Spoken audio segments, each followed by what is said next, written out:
And I make a joke. He said, why don't you shove a Ryobi drill up your?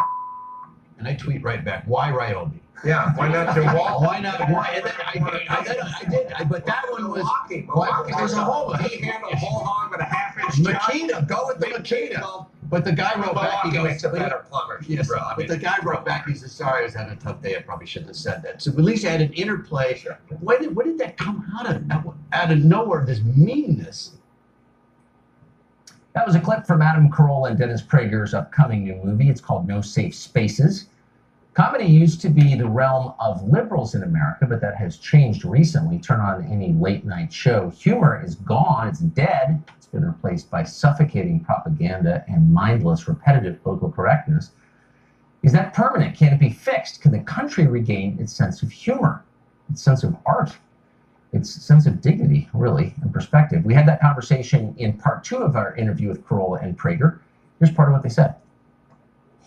What if everyone simultaneously stopped apologizing, stopped backpedaling, stopped walking back tweets when they were quoting Winston Churchill, and then they had to apologize after quoting Winston Churchill or whomever or whatever? What if it all stopped on Monday? There'd be no more business on Tuesday for the people that are trying to shut you down. If we did it and we provided a uniform front, if we all just sort of said, no, I'm not going to apologize, it was a joke, or you took it the wrong way, or I meant it, live with it, this would end immediately. Let's do that. Can you think, since you guys have just spent the last more than a year working on this film about this topic, can you think of anyone who's done that?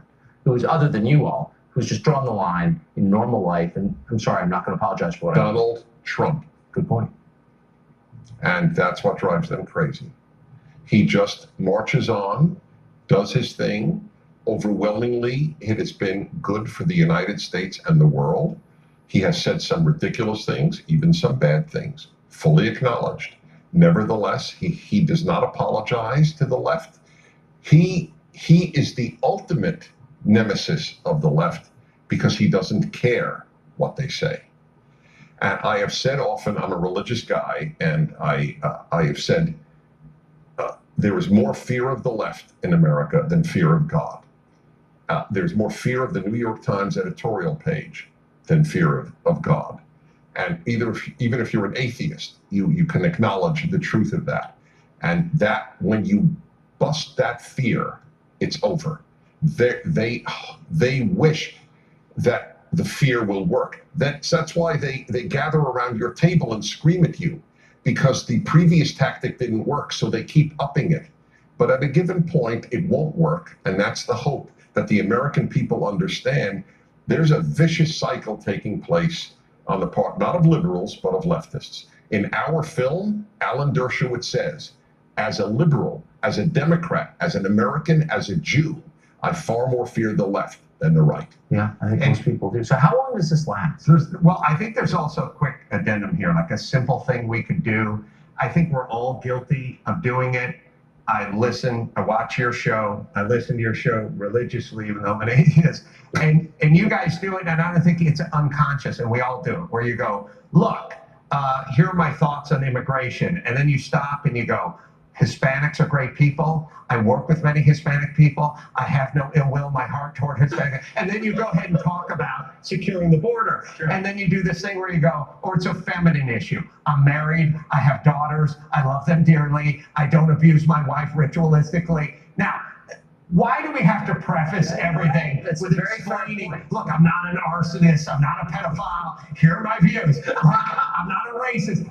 This knows, of course you're not a racist, you're not a racist. I'm not a racist in theory. I make a few off-color jokes. My point is we shouldn't have to preface every talking point with, I'm not misogynistic, I'm not xenophobic, I'm not homophobic, I'm not racist. We're not. This is insane that they've talked us into having to preface every talking point with, I have nothing against homosexuals. Many of my best friends are gay.